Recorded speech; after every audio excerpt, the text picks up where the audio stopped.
자, 우리 이번 달 우리에게 주시는 우리 쉐마 말씀 보도록 하겠습니다. 우리 요한복음 10장 9절 말씀, 우리 한 절이니까는요 우리 속도를 맞춰서 한 목소리로 한번 같이 읽도록 하겠습니다. 요한복음 10장 9절을 같이 읽겠습니다. 시작. 내가 문이니 누구든지 나로 말미암아 들어가면 구원을 받고 또는 들어가면 나오며 꼴을 얻으리. 아멘. 요한복음 10장 9절 말씀은 우리가 너무나도 잘 아는 말씀인데요. 또 이 말씀 안에 두 가지 교훈을 좀 이렇게 세부적으로 나누어서 한번 좀 잘 살펴보도록 하겠습니다. 이 구절을 통해서 우리에게 주시는 첫 번째 교훈은 우리 모두가 잘 알고 계시는 것처럼 예수 그리스도로 말미암아 구원을 받게 된다라는 것입니다. 너무나도 잘 아는 그런 말씀이지요. 성경은 예수님 외에 다른 이름으로서는 구원을 받을 수 없다, 예수님만이 유일한 구원의 길이다 라고 말씀을 해주고 계시는데, 우리 사도행전 4장 12절 말씀 한번 화면을 보시면서 같이 읽도록 하겠습니다. 시작. 다른 이로서는 구원을 받을 수 없나니 천하 사람 중에 구원을 받을 만한 다른 이름을 우리에게 주신 일이 없음이라 하였더라. 아멘. 그러니 예수 이름 외에 그리고 어떤 종교에도 구원은 없습니다. 오직 예수 그리스도 그 이름 안에만, 기독교 안에만 구원이 있다라는 것을 성경을 통해서 명확하게 알 수가 있습니다. 자, 그런데 이 성경이 말하는 구원이 무엇이냐라고 했을 때 이 구원도 두 가지로 나뉘어집니다. 우리가 또 잘 아시는 죽음 이후에 저 영원한 천국에 가는 구원을 의미하고요. 그러나 요한복음은 그 말씀보다는 이 땅에 살아가면서 임하는 구원을 말합니다. 하나님의 나라는 이 땅 가운데도 임했고요. 예수님 재림하시면 이제 완전한 하나님 나라에 들어가게 될 텐데, 앞서 말씀드린 구원은 죽음 이후에 이제 완전한 하나님의 나라에 들어가서 살게 되는 영생을 의미한다면, 어떻게 보면 오늘 본문이 말하는 포커스는 이미 이 땅 가운데 임한 하나님 나라에서의 구원을 의미합니다. 근데 이 구원을 예수 그리스도로 말미암아 받을 수 있대요. 그러면 이 땅을 살아가면서 우리가 받는 구원은 무엇이냐면, 우리 한국에 나온 세계적인 신학자 우리 김세훈 박사님이 잘 이야기를 해 주셨는데요. 모든 악, 고난으로부터 건져냄을 받는 것, 그것이 예수님이 말씀하시는 구원의 의미입니다. 모든 악, 고난. 그리고 이것은 우리가 아담과 하와가 타락하고 난 이후에 우리에게 이제 원죄가 대물림되어서요, 지정의가 완전히 타락하게 되고 오염되어지게 되고요. 그래서 우리들의 지정의가 마음대로 안 되는 거예요. 그래서 이 땅을 살아가면서 당하는 모든 고통, 고난이 있는데 그것으로부터 건져냄을 받는 것이 구원의 의미입니다. 예를 들면 이런 거죠. 지정의가 망가졌으니, 예를 들어서 이제 감정적으로 우리가요 너무 예민해져요. 저도 그렇고 우리 모두도 너무 예민해지고 또 날카로워지는 거예요. 그래서 인간관계 안에서 굳이 그렇게 하지 않아도 되는데 나도 상대방을 찌르게 되고, 또 상대방이 하는 말이 내 마음속 깊이 찔림으로 다가오는 거예요. 그래서 괴로운 거예요. 고통스러운 겁니다. 가족 안에서도 그렇고, 또 교회 안에서도 그렇고, 또 직장 생활 가운데도 그렇고. 그러니까 이 죄로 인한 타락, 이 죄의 영향력 안에 있다 보니까 주님은 이 땅 가운데 가정을 통해서, 우리들의 공동체를 통해서 하나님 나라를 경험하는 천국이 임했다라고 말씀을 해 주셨는데, 우리가 아직도 이런 부분 가운데 구원이 온전하지 못하니 늘 아픔과 상처가 되는 거예요. 그런데 이 모든 것으로부터 건져냄을 받는 것이 구원이다라고 이야기를 하는 거예요. 그럼 이게 어떻게 가능하느냐라고 했을 때 결국은 예수님을 모델 삼아서 예수님처럼 되면 가능한 거예요. 그래서 우리는 그리스도의 장성한 분량에 충만한 곳까지 늘 자라나야 되는데, 예를 들면 이것입니다. 예수님께서 십자가 위에서 내려오라고 외치는 그들을 향하여서, 아니 예수님은 온 인류를 대신하여 그들의 죄를 지고 그들의 죄를 용서하기 위해서 십자가를 졌는데, 사람들은 그것을 잘 모르는 거예요. 그래서 네가 하나님의 아들이거든 십자가에서 내려와라 라고 조롱 모욕을 하고 있는데, 예수님 그 위에서 너희들이 하는 것을 잘 알지 못한다 하나님 용서해 주십시오 라고 기도함으로써 그 사람을 위해서 자기 생명을 내어주는데 그들은 모욕하고 조롱하는 거예요. 그때 예수님은 그것이 상처가 되지 않고 용서해 주셨습니다. 자, 이제 이와 같은 삶을 살 것에 대해서 히브리서 12장 3절은 이렇게 이야기를 해주고 있죠. 너희가 피곤하여 낙심하지 않기 위하여 죄인들이 이같이 자기에게 거역한 일을 참으신 일을 생각하라. 여러분, 우리가 피곤하여 이와 같은 일을 자꾸 만나게 되면 낙심하게 되는 거예요. 좌절하게 되는 거예요. 다른 말로 상처를 받게 되는 거예요. 이런 일이 발생하지 않게 되려면 죄인들이 이같이 자기에게 거역한 일을 참으신 예수님을 생각하라는 거예요. 그래서 우리가 예수님을 닮아가면 우리가 우리들의 일상 가운데 예를 들어서 몸된 교회를 위해서, 예를 들어서 가정에서 가족들을 위해서 온맘 다해서 희생을 했어요. 봉사해요, 섬겨요. 근데 돌아오는 말은 똑바로 해라. 다른 의도가 있는 것 아니냐? 왜 그거밖에 못하냐? 이런 말을 들으면 우리는 낙심하게 되잖아요. 좌절하게 되잖아요. 그때 이 모든 것을 참으신 예수 그리스도를 생각하라는 거예요. 그래서 우리가 그리스도의 장성한 분량한 곳까지 충분히 자라나게 되면 그런 것들로 인해서 마음의 상처와 아픔을 받지 않게 돼요. 그것을 구원이라고 이야기를 합니다. 예를 들면 그런 거예요. 이런 것들이 우리들의 삶에 많아지잖아요. 그럼 전에는 내 삶 가운데 왜 그렇게 진짜 이 악당들이 많아요, 빌런들이 많아요. 그래서 막 회사에도 직장에서도 막 마음이 너무 찔리고 막 낙심되고 힘들어 죽겠는데 어느 순간부터는 괜찮은 거예요. 왜냐하면 예수님이 그런 삶을 살아가면서 예수님 한 번도 야, 나 상처받았어, 나 낙심했어 이렇게 이야기하지 않고요. 야, 너희들이 하는 건 모르지, 내가 기도할게, 하나님 용서해 주세요 이렇게 돼버리니까 상처를 받을 일이 없는 거예요. 근데 이런 것들을 구원이다라고 이야기를 합니다. 근데 이제 여러분, 우리가 그리스도의 장성한 분량에 충만한 곳까지 자라가려면 기도와 또 말씀 훈련을 통해서는 불가능한 거예요. 불가능합니다. 그래서 교회에서 계속해서 양육 받으십시오, 말씀 묵상하십시오, 훈련 받으십시오 하는 이유가 거기에 있습니다. 그리스도의 장성한 분량에 충만한 곳까지 자라나면은요, 그 아래에 있는 것들은 어렵지가 않아요. 힘들지가 않아요. 물론 이게 사람이기 때문에 힘들 수도 있지만 다 믿음 안에서 극복해 나갈 수 있어요. 이걸 어떻게 설명을 드릴 수 있을까라고 하다가 새벽에 좀 그런 생각이 들어요. 저희 교회에 마라톤 풀코스를 여러 번 뛰신 분이 계셔요. 42.19km를 뛰셔요. 그것도 좋은 성적으로 뛰셔요. 그런 분들이 좀 계시거든요. 이제 이런 분들은 예를 들어서 하프 마라톤이나 10km 정도를 한번 같이 뜁시다 그러면 그거는 아이들 말로 껌이에요. 쉬워요. 그건 뭐 40.19km도 막 3시간 전후로 뛰시는 분이 뭐 20km, 10km는 껌이에요. 껌. 그냥 뭐 옆에 사람 같이 뛰는 사람을 이렇게 도와주면서 농담하면서 뭐 힘내 이렇게 하면서 뛸 수 있는 그런 거리거든요. 근데 예를 들어서 저 같은 사람에게 10km를 뛰어라, 20km를 뛰어라 그러면 1km 뛰다가 죽을 거예요 아마. 왜냐면 안 뛰어봤기 때문에 안 되는 거예요. 힘든 거예요. 근데 여러분 잘 보셔요. 어떤 사람은 10km, 20km가 껌이에요. 늘 달려봤기 때문에 그럼 어려운 일이 아니에요. 어떤 사람에게는요 10km 뛰자 그러면 이게 안 되는 거예요. 이게 몸이 안 돼요. 호흡도 안 되고 근육도 안 되고.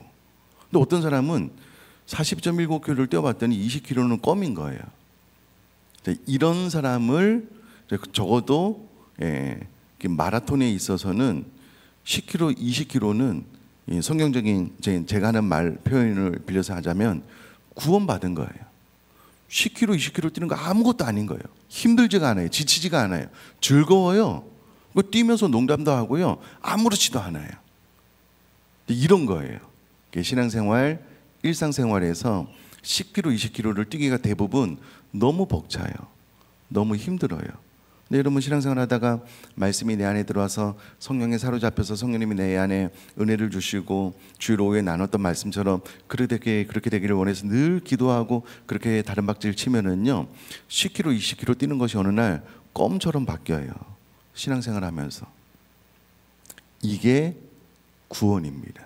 그런데 신앙생활 하다가 마음이 너무 아프고 힘들고 어려울 때가 있잖아요. 물론 저도 그럴 때가 있습니다. 그러면 내가 아직도 그리스도의 장성한 분량에 충만한 곳까지 자라나지 못했구나. 내가 좀 더 자라나야 되겠구나.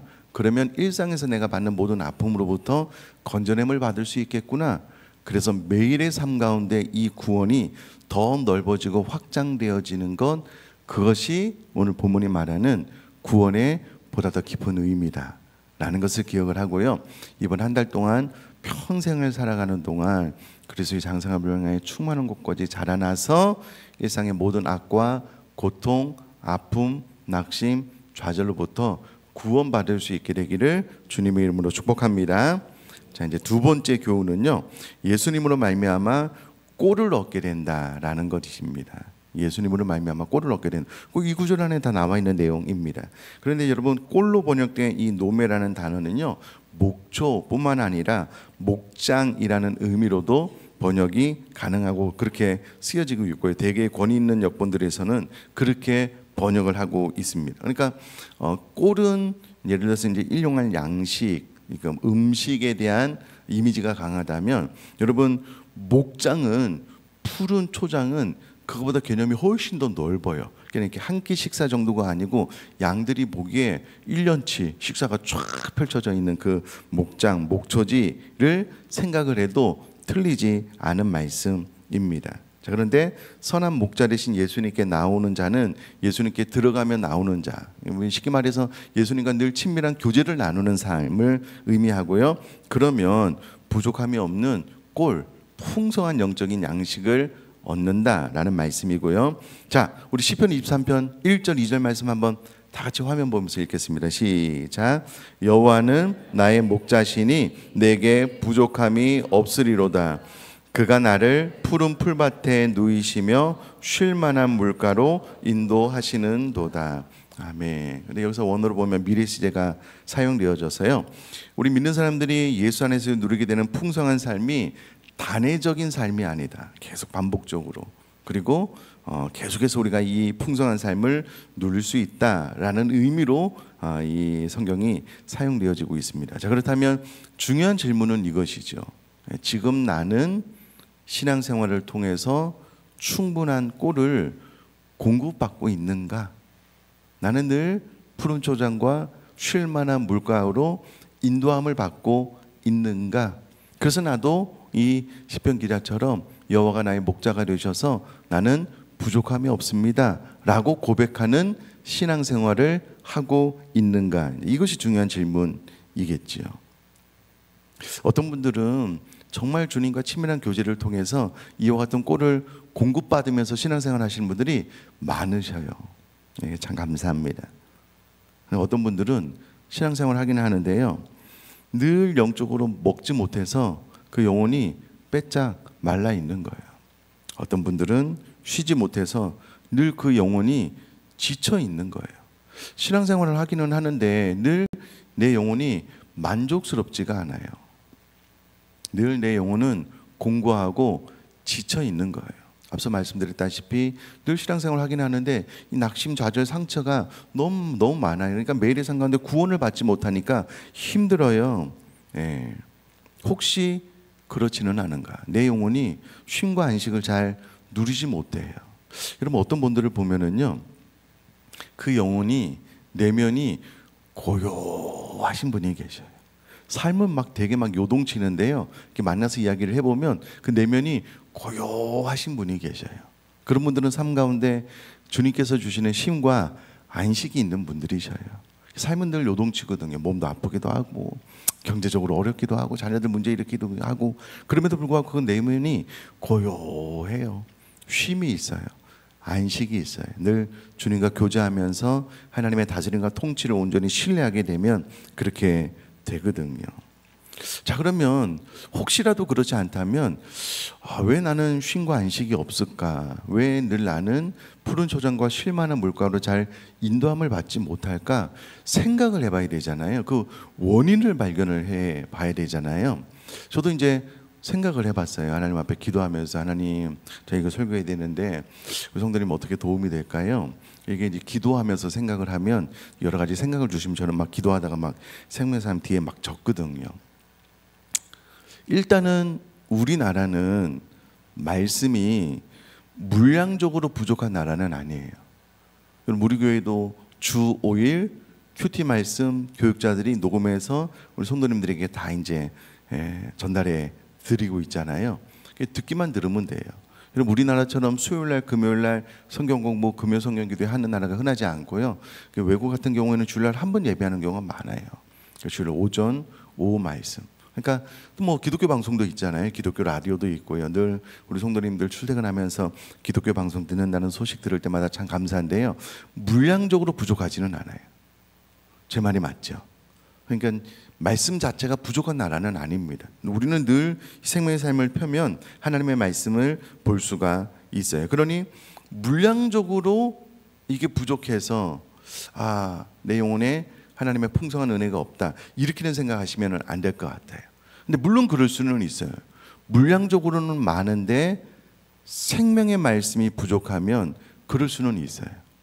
충분히 그럴 수는 있어요. 물량적으로는 많은데 우리 영혼의 감수성을 깨우는 말씀이 부족하면 많이 들어도 우리 영혼의 만족감을 누리지 못하는 경우는 있을 수 있을 것 같아요. 그러나 또 좋은 설교가 많잖아요.